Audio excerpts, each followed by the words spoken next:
This is about preventing violence on a societal level.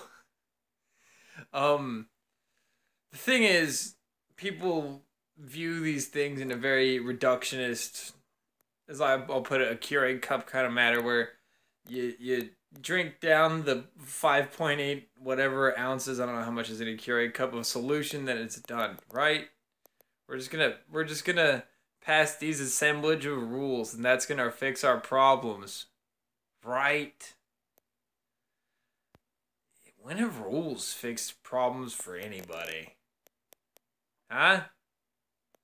All of a sudden we're acting like laws and rules mean anything in our I respect them, and I view them, and I hold other people to them because I have nothing to hold other people to else otherwise. But the thing is, we pretend like these driving licenses and all these tests stops people from being terrible drivers, and everybody knows that most people that are driving shouldn't be driving because they suck. That's just the way it is.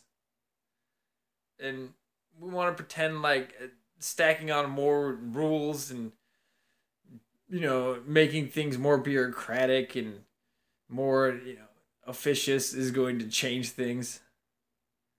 But that's just going to make more bureaucracy and isolate power into the government. What you really need to stop isn't people. Yeah, definitely shooting people is people shooting people is a problem. Definitely, gun violence is a huge problem. Her in America. The metrics are completely different, but it's not just gun violence that you should be worried about. You can buy binary explosive super easily. I think it's easier to get some binary explosives than it is to get a gun because there's no checking involved in that. You can just like buy it at Walmart in certain places. You can also buy fertilizer there. So you basically can buy an entire bomb in Walmart and then put it in a car. You can basically buy a jihadi starting kit at Walmart, all right? This is the country that we're living in. I know that most people look at this through rose-colored glasses, as it were, that if we assemble these things into a delineation of well scripted enough rules, it's not going to be broken. But if you've ever played any game ever, you know that's not the case. And you might say, but this is going to be preventative. The thing is that guns that criminals use aren't even produced here in America. They never touch a federally licensed firearms dealer.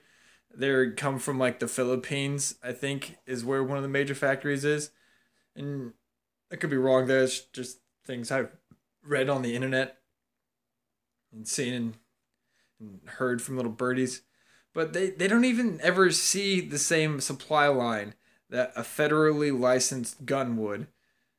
And that's why affecting one supply line will not affect the other one. So new gun laws is not going to do anything about the black market guns. Not a single thing about black market guns. Nothing. It's only going to do things because they're completely different supply chains. Completely different. From the beginning to the end, totally different. And this is all presents a very interesting issue, but I'm the kind of person that thinks it's not so much the means. Because if you're good at sword fencing, you can walk up into a building and do a ton of damage. People say, well, they'll tackle you. No. Somebody good at sword fencing could basically they can do real hurt. And it's not even that. There's more than one way to skin a cat. These people that do these things, a lot of times we just hear about the guns because they've had other things in store that we don't hear about on the news. So they are pathological, devoted individuals that are spending way more time planning these things than we have to execute this, than we have to react to stop it from happening. But that's also not the case. we only, we have a few minutes, seconds, period of time from when the attack starts to when the attack ends to, do anything about it. But we also have another period called that person's entire existence. This is the point of the video, I guess. This is the main essence of it, is that we wouldn't need to prevent any of these means if we didn't have anything rotten at the core growing in our garden. I know it sounds like a super hippie way to think about it, and I know we're never going to get rid of evil. But a large amount of people feel alone in this world. And let's get into what happened with the first school shooting. It was in 1960, I think. And it was this girl sitting across from elementary school with a .22 rifle. And she shot at the kids. And she said, I don't know why. They just looked like cattle to me. And this speaks to what is going on in these people's mind. And another thing that'll speak to it is you go look at the shooter statistics, a large amount of them are on antidepressants. They're not associating people like they're people. They're living these horrible existences where they're hopeless. They don't value themselves. They don't value other people. We're trying to... Gun control and all of this is playing a game from when they already have us in check. If this was Warhammer, this would be letting them kill everything except for your HQ units and getting your HQ units in melee combat and then starting to try to win the game. We're starting 10 turns too late, guys. We're starting here 10 turns too late. And there's things you can do to influence the system of gun handling we have here, gun safety here in America. There's things you can do for that.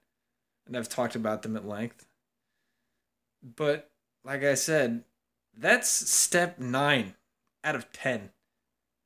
They're already at the end of the road there.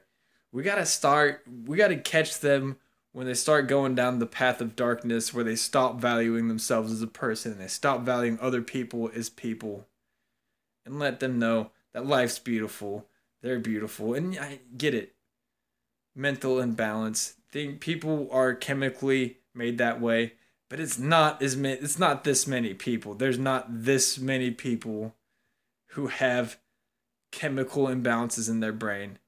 That's a very small amount of the populace that are true sociopaths and so forth. These are just depressed kids. These are depressed people that stop valuing themselves and other people. And that's what we need to stop. We need to let these people know, and everybody who's like them, that they're still valued in the world. That people still give a shit about them. And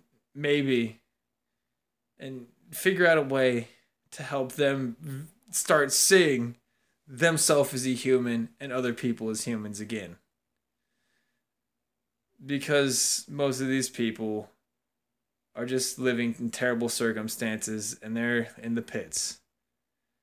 A very small amount of them are actually these chemically imbalanced people who need to get like lithium from the state. Later.